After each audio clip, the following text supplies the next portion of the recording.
You shouldn't have listened. Ward 9B, after the lights went out.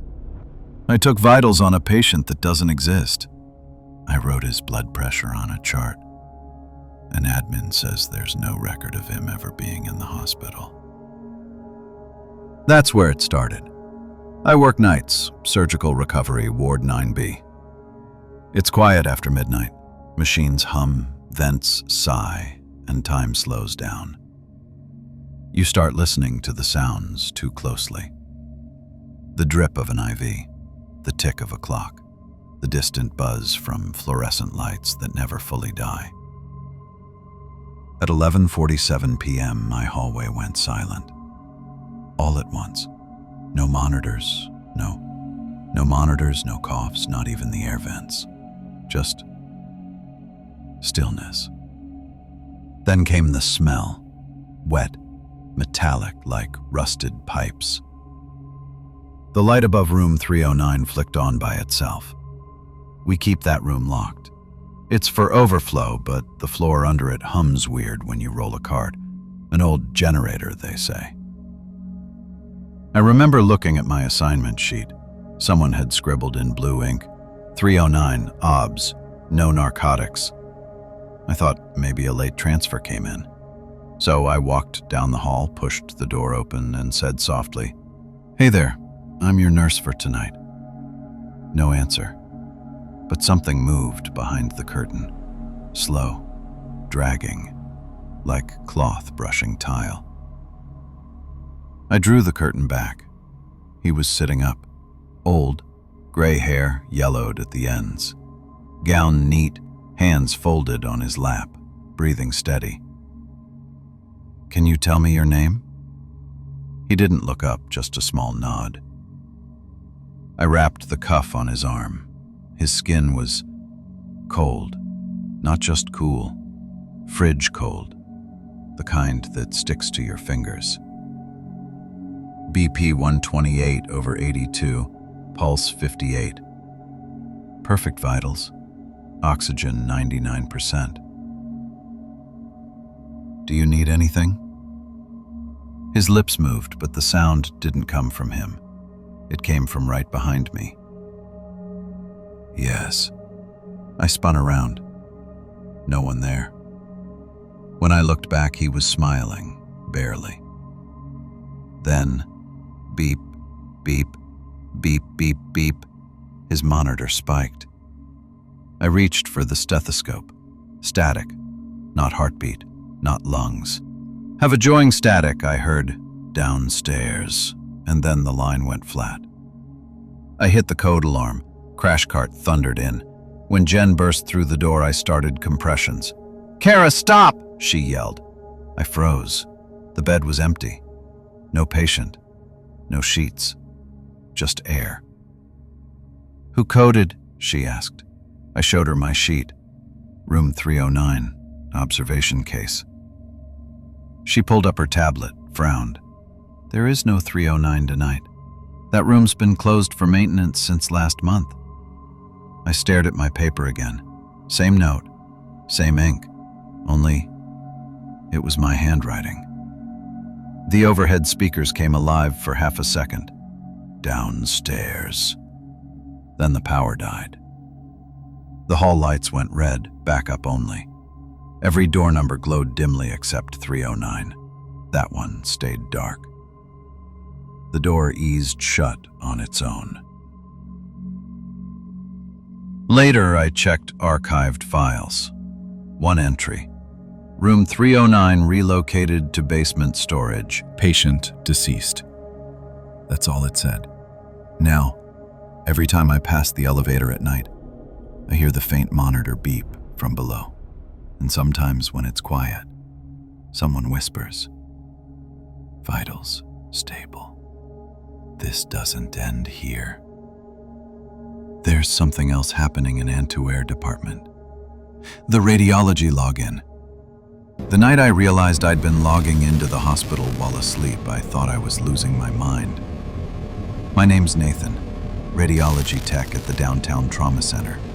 I handle late-night CT and MRI requests, emergency scans, post-ops, whatever comes in after hours.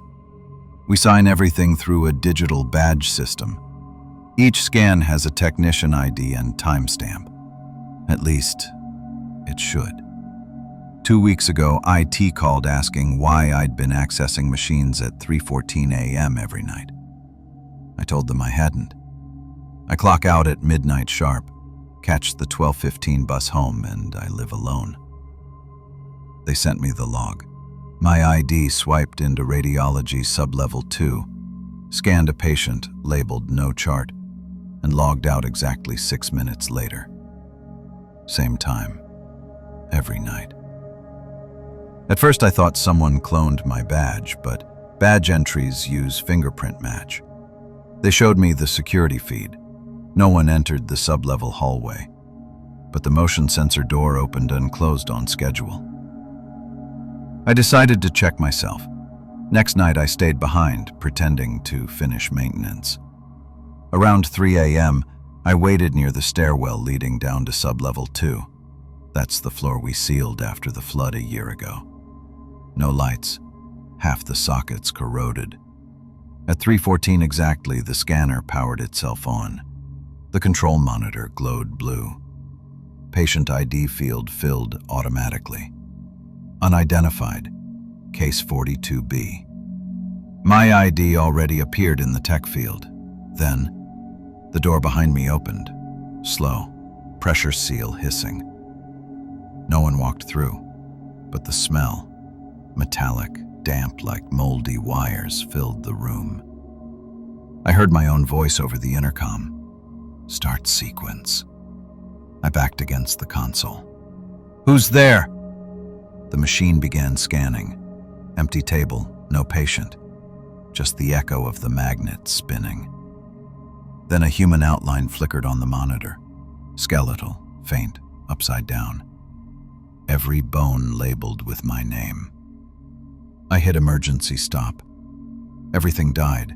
Lights, fans, hum, all of it. The display stayed on for half a second longer and typed across the screen, "You are the image." When the security guard found me, I was sitting on the floor with the scanner door open. They said the system logged me in at 3:14 again, but I hadn't moved. IT locked my account the next day, except I still get automatic email receipts each night at the same time. Scan complete. Technician Nathan Cole. I've tried changing my fingerprint, badge, even my name in the system. Doesn't matter. Every morning there's a new file waiting in the drive. Empty scan, same timestamp, same static, background.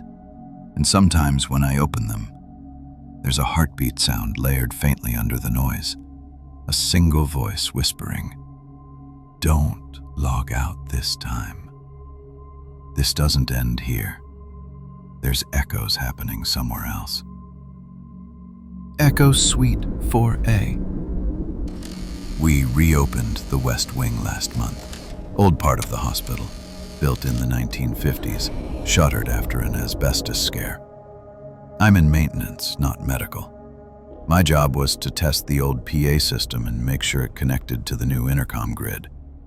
Most of the speakers were dead, but Suite 4A, the psych observation cluster, still had power. When I turned it on, it hissed for a second, then played a loop. Medication round complete, 4A.